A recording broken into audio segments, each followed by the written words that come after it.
We are diversified not just by the way we live our lives in the country, but also we are diverse in terms of the number of languages. The fact that we have many official languages, I think 22 or 23, if I remember the number correctly, and of course with the dialects and all of that, and of course given each language and each city within and each town having its own cultural nuance, that's a lot to navigate. So I think we've managed to take some baby steps here, if I were to be very honest, by saying that can we find stories that the consumer tells us in an unfiltered manner, and needless to say, they will do it in the language in which they're able to express themselves the best, which is their native tongue. And which is why we felt that, look, these stories have to be Indic.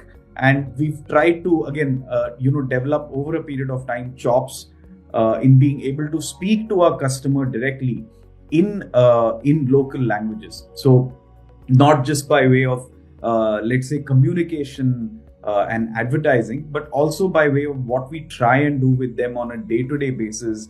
All the interactions, the messages we send them, all the communication that goes once they are in the journey with us. So we are striving to make sure as much of that can be in the local language itself, because nothing connects better than that. Because we have a physical footprint of more than half the pin codes of the country that we serve from.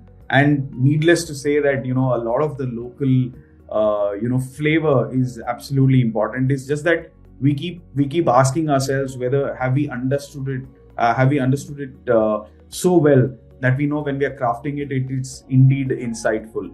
And therefore, irrespective of whatever language we speak in the marketing team, it's for us to be able to go down there and then have a look. So in fact, the stories that you see in Parak have come after a lot of sifting through and saying, who do we need to feature?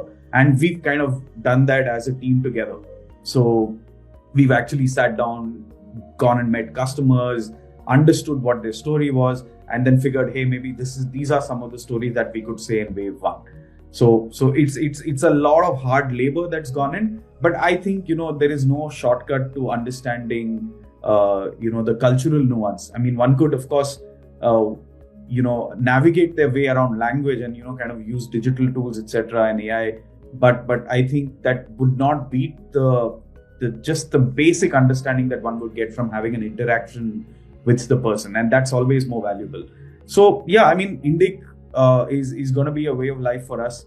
It's extremely challenging. It's very, very tough to navigate, but I think we've taken at least some steps towards going there. So, and we hopefully want to get better with time with this.